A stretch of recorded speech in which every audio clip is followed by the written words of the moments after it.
प्यारे बच्चों, कक्षा 9th गणित विषय के संख्या पद्धति के बारे में अपन अध्ययन कर रहे थे।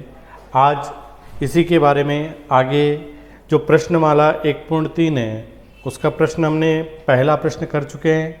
इसके बाद में प्रश्न संख्या है 2।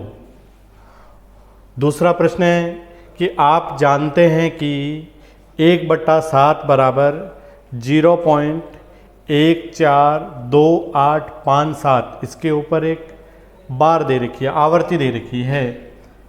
वास्तव में लंबा भाग दिए बिना क्या आप बता सकते हैं कि 2/7, 3/7, 4/7, 5/7 और 6/7 के दशमलव प्रसार क्या होंगे? तो हमारे पास में जो हल है इसमें आपको दिया गया है कि 1/7 बराबर 0.142857, इसके ऊपर आवर्ती दे रखी है और आपको 2/7, 3/7, 4/7, 5/7 और 6/7 के दशमलव प्रसार है वो ज्ञात करने हैं। तो हमें किसका 2/7 का दशमलव प्रसार निकालना है सबसे पहले। तो 2/7 है, इसको इस प्रकार से भी लिखा जा सकता है 2 गुणा 1/7। अगर आप इस 2 को 1 से गुणा करेंगे तो 2/7 यानी 2/7 हो सकता है। और हमारे पास में 1/7 है, इसका दशमलव प्रसार हमें दिया हुआ है। तो मैं क्या करता हूँ, इस 2 को तो है जैसा का जैसा और बीच में गुणा और 1/7 का दशमलव प्रसार हमें क्या दे रखा है 0.142857, इसके ऊपर आवर्ती दे रखी है। तो इसको मैं इससे गुणा कर लेता हूँ। तो गुणा करने पर हमारे पास में 2 को 7 से इंटू किया 14, 2 को 5 से किया 10 और हासिल का 1 11, 8 से इंटू किया 16 और 1 17, 2 को 2 से किया 4 और हासिल का 1 5, 2 को 4 से किया 8, 1 से किया 2, ये पॉइंट 0 से किया 0 और इसके ऊपर आवर्ती आ जाएगी। तो जो 2/7 है उसका जो दशमलव प्रसार होगा वो हमारे पास में क्या आएगा 0.285714 के ऊपर आवर्ती आ जाएगी। इसी प्रकार से 3/7 है, इसको मैं 3 गुणा 1/7 के रूप में लिख करके दर्शाया जा सकता है। इसका 1/7 का हमें मान है वो दे रखा है, उसको 3 से गुणा कर देते हैं। तो 3 गुणा 0.142857, इसके ऊपर आवर्ती दे रखी है। तो इसको 3 से गुणा करते हैं तो क्या आएगा मान, 3 को 7 से इंटू किया 7 3 21 हासिल के 2, 3 को 5 से इंटू किया 15 और हासिल के 2 17 हासिल का 1, 3 को 8 से इंटू किया 24 और 1 25, 3 को 2 से इंटू किया 6 और हासिल के 2 8, 3 को 4 से इंटू किया तो 12 हासिल का 1, 3 और 1 4, 3 को 0 से इंटू करते हैं 0 और इसके ऊपर क्या आ जाएगी आवर्ती आ जाएगी। तो 3/7 है, उसका दशमलव प्रसार हमारे पास में क्या आएगा 0.428571 के ऊपर आवर्ती आ जाएगी। इसी प्रकार से इसके आगे वाला हमें दे रखा है 4/7। 4/7 है तो इसको मैं 4 गुणा 1/7 के रूप में लिख सकता हूँ और 1/7 का दशमलव प्रसार हमें दे रखा है, उसको 4 से गुणा कर देंगे। 4 गुणा 0.142857, इसके ऊपर आवर्ती दे रखी है। इसको अगर गुणा करेंगे तो हमारे पास में क्या आएगा, 4 को 7 से इंटू किया 7 चौके 28, 20 और 2 22, 8 चौके 32 और 2 34, 8 4 को 2 से इंटू किया 8 और 3 11, 4 को 4 से इंटू किया 16 और 1 17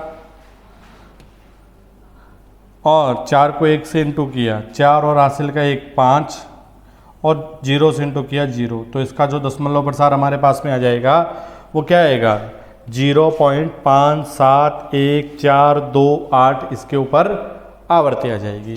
इसी प्रकार से इसके आगे वाला है 5/7, तो इसको 5 गुणा 1/7 के रूप में लिख सकते हैं कि 5 को 1 से इंटू करेंगे तो 5/7 आएगा। 1/7 है, उसका दशमलव प्रसार हमें दे रखा है, तो 5 गुणा 0.142857 इसके ऊपर आवर्ती दे रखी है, इसको इससे गुणा करते हैं तो 5 को 7 से इंटू करती है, 5 7 35, 5 को 5 से इंटू किया 25 और 3 28, 5 को 8 से इंटू किया 8 पंजे 40 और 2 42, 5 को 2 से इंटू किया 10 और हासिल के 4 14, 5 को 4 से इंटू किया 20 और 1 21 हासिल के 2, 5 को 1 से इंटू किया 5 और हासिल के जो 2 है 7 और 0 से इंटू किया 0, तो इसका जो दशमलव प्रसार हमारे पास में आएगा वो आएगा 0.714285 आ जाता है। इस प्रकार से इसका अंतिम दे रखा हमारे पास में 6/7, तो इसको 6 गुणा 1/7 के रूप में लिख सकते हैं और 1/7 है, उसका दशमलव प्रसार हमें दे रखा है तो उसको 6 से गुणा कर देंगे, तो 6 गुणा 0.142857 इसके ऊपर आवर्ती लगा।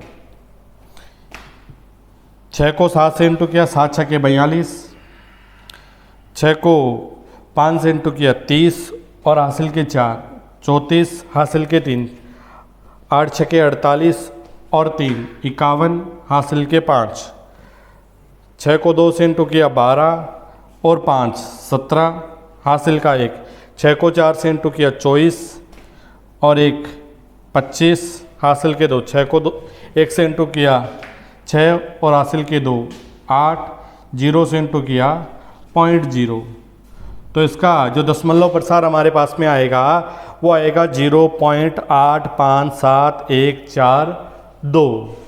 तो इस प्रकार से हमें प्रश्न में दे रखा है कि 1/7 का दशमलव प्रसार है वो 0.142857 है, तो हमें 2/7, 3/7, 4/7, 5/7 और 6/7 का दशमलव प्रसार क्या होगा, तो इस 1/7 का प्रयोग करते हुए हम इन सभी जो संख्याएं हमें दे रखी है उन सब का दशमलव प्रसार है वो ज्ञात कर सकते हैं। इसके बाद में है प्रश्न संख्या है 3, जो हमें दे रखा है कि निम्नलिखित को P/Q के रूप में व्यक्त कीजिए, जहां P और Q है वो पूर्णांक संख्या है और तथा Q नॉट इक्वल टू 0 यानी Q का मान 0 नहीं होना चाहिए। जिसमें पहला प्रश्न अपन को दे रखा है कि 0.6 इसके ऊपर आवर्ती दे रखी है, बार दे रखी है, तो इसको अपन हल करते हैं। इसको P/Q के रूप में हल करना है तो जो संख्या अपन को दे रखी है कि माना कि x बराबर 0.6 इसके ऊपर आवर्ती दे रखी है और जिस अंक के ऊपर आवर्ती दे रखी है उसकी बार बार पुनरावर्ती होती है, यानी इसको अपन इस प्रकार से भी लिख सकते हैं 0.6666 कितनी बार भी लिखा जा सकता है। ये x का मान है, इसको मैंने दे दी समीकरण 1 है। अब किसी भी जो संख्या अपन को दे रखी है उसके ऊपर जिस पद के ऊपर आवर्ती अपन को दे रखी है उनकी संख्या कितनी है। अगर उसकी संख्या 1 है तो उसको 10 से, अगर 2 पद है उनके ऊपर आवर्ती लगा रखी है तो उसको 100 से, अगर 3 है तो उसको 1000 से, यानी जितने पदों के ऊपर आवर्ती लगी हुई है उसको 10 के गुणांक से उतने ही गुणांक से उसको गुणा किया जाता है। तो यहाँ पर कितने अंक है, 1 अंक के ऊपर आवर्ती लगी हुई है, तो अपन जो समीकरण 1 है कि समीकरण 1 को 10 से गुणा करने पर, यानी समीकरण 1 है उसको 10 से गुणा करेंगे तो ये सबसे पहले जो अक्ष है वो भी 10 से गुणा होगा, तो यहाँ क्या आ जाएगा 10 अक्ष आ जाएगा।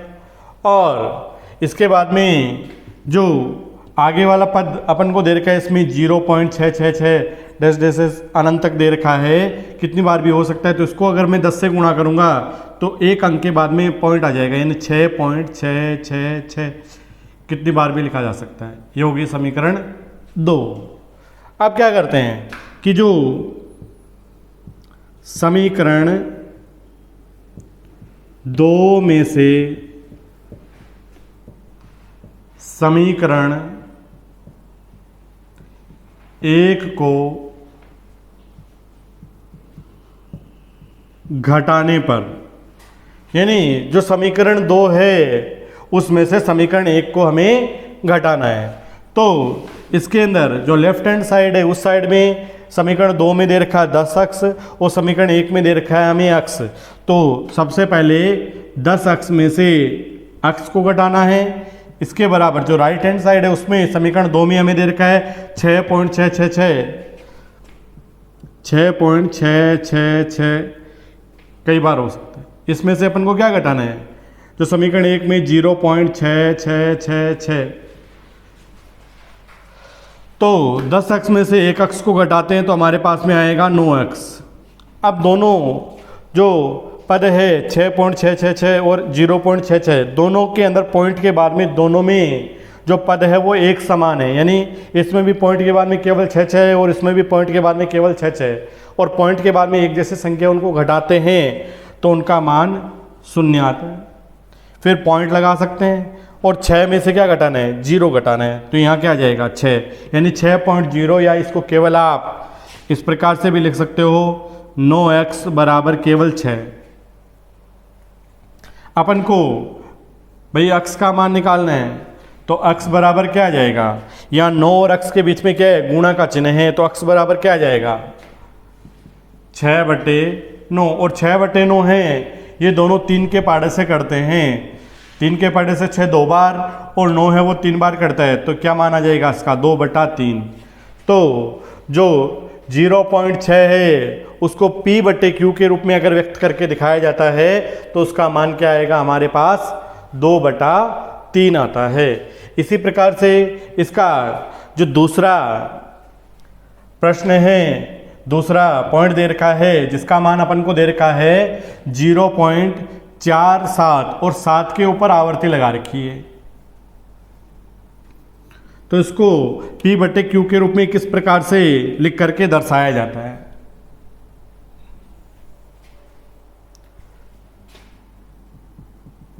दूसरा दे रखा है 0.47 और 7 के ऊपर आवर्ती लगा रखी है, तो इसको अपन हल करते हैं कि माना कि अक्स बराबर 0.47 इसके ऊपर आवर्ती है। इसको आप इस प्रकार से भी लिख सकते हैं, यहाँ अक्स बराबर 0.4 आवर्ती 7 पे है तो 7 को कई बार लिखा जा सकता है। ये होगी हमारे पास में समीकरण 1। अब आवर्ती कितने अंकों पे लगी हुई है, 1 पे, तो अभी मैंने आपको बताया कि जितने पदों के ऊपर आवर्ती लगी है उसको उतने ही 10 के गुणांक से एक पद पे लगी है तो केवल 10 से गुणा होगी है। तो समीकरण 1 को 10 से गुणा करने पर, तो समीकरण 1 को 10 से गुणा करेंगे तो पहले अक्स है उसको 10 से गुणा करोगे तो हमारे पास आएगा 10 अक्स। फिर 0.4777 है, इसको अगर मैं 10 से गुणा करूंगा तो एक अंक के बाद में यानी 4.77777 इस प्रकार से आता जाएगा, यह आ जाएगी समीकरण 2 है। अब क्या करते हैं कि जो समीकरण 2 में से समीकरण 1 को घटाने पर, यानी जो समीकरण 2 है उसमें से मैं क्या करता हूं, समीकरण 2 को घटा देता हूं, यानी 10 अक्स में से क्या घटेगा, अक्स घट जाएगा, यानी 10 अक्स माइनस अक्स और बराबर जो 4.77777 दे रखा है इसमें से किसको घटाना है, 0.47777 इसको घटाना है। तो 10 अक्स में से अगर अक्स जाएगा तो हमारे पास में क्या आएगा, अक्स। अब जो ये पॉइंट की जो संख्या है इसको मैं आपको घटा के दिखाता हूँ कि भाई 4.77777 दे रखा है और एक पॉइंट दे रखा है 0.47777 दे रखा है, इनको घटाना है। तो आप अंतिम देखो कि ऊपर भी 4 है, नीचे भी 4 7 है, वो सब पद है वो समान है, तो इनको घटाते हैं तो यहाँ पर हमें क्या आएगा, 0 प्राप्त होगा। इसके बाद में देखो 7 में से अगर 4 घटाते हैं तो यहाँ आएगा 3 और 4 में से 0 घटाते हैं तो 4 और पॉइंट की सीध में आता है। तो हमारे पास में इसका मान आ जाएगा क्या, 4.30 या 4.3। अगर पॉइंट के बाद में 0 के बाद में अगर संख्या नहीं है तो उसको लिखने की कोई आवश्यकता नहीं है, तो इसका मान आएगा 4.3। अब अक्स बराबर क्या होगा, ये 9 गुणा है तो 4.3 यहाँ गुणा में है तो पक्षानंदन करने पर ये भाग में चला जाएगा, भाग 9। अगर इसमें पॉइंट है तो इस पॉइंट को हटाते हैं, तो पॉइंट को हटाते हैं, अगर ऊपर से हटाए तो हर के अंदर और नीचे से हटाए तो अंश के अंदर। पॉइंट का 1 और उसके आगे कितने पद है, केवल एक पद दे रखा है तो 1 0 लगा देते हैं। तो इसका मान हमारे पास में आ जाएगा अक्स बराबर 43/90। तो 0.47 है, अगर उसको P/Q के रूप में लिख करके दर्शाया जाता है तो उसका मान क्या आएगा, 43/90 के रूप में इसका मान आ जाता है। अब इसका तीसरा जो पॉइंट दे रखा है, तीसरा प्रश्न दे रखा है हमें कि 0.001 और 0.001 है, उन तीनों पदों के ऊपर क्या दे रखी है, आवर्ती यानी बार लगा रखी है। तो उसको P/Q के रूप में किस प्रकार से लिख करके दर्शाया जाता है।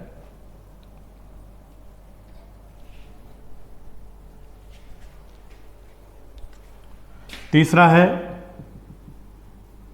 0.001 बार, इसको हल करते हैं।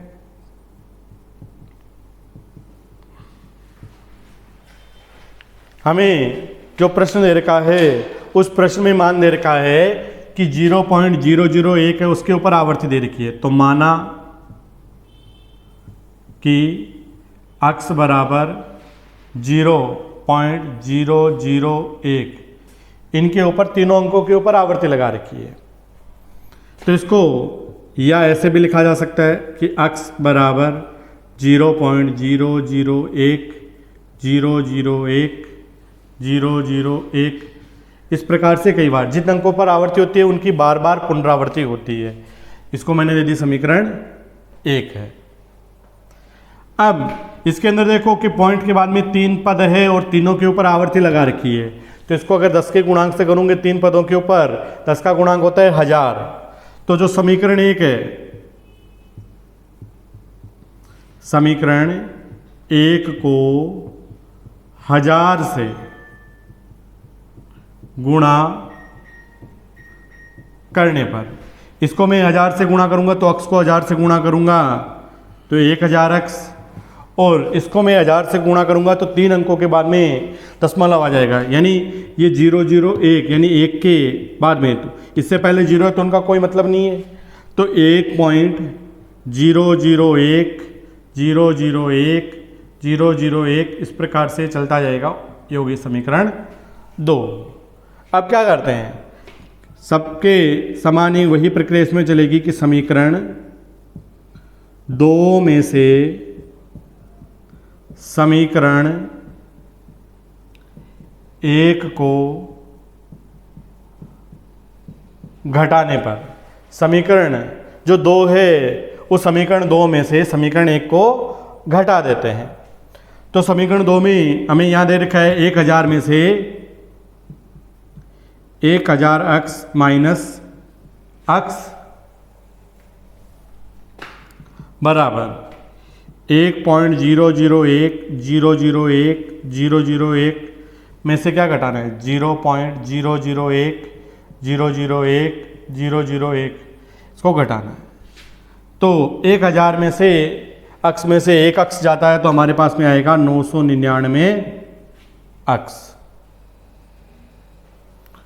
बराबर अब यहाँ पर पॉइंट के बाद में देखो दोनों पदों में पद समान हैं, अगर उनको घटाते हैं तो उसका मान 0 आएगा और यहाँ पर हमें शेषफल के रूप में क्या प्राप्त हो रहा है, 1 प्राप्त हो रहा है। तो अक्स बराबर हमारे पास में क्या आ जाएगा, 1/999। तो इस प्रकार से आपको जो प्रश्नमाला है वो 1.3 है, उसके मैंने प्रश्न संख्या 2 और 3 है उसको हल करके बताए हैं। इनको अपनी अपनी जो अभ्यास पुस्तिका है उसके अंदर इनको हल करने का प्रयास कीजिए, इनको अब बार बार इनका अभ्यास कीजिए। इसी के साथ धन्यवाद।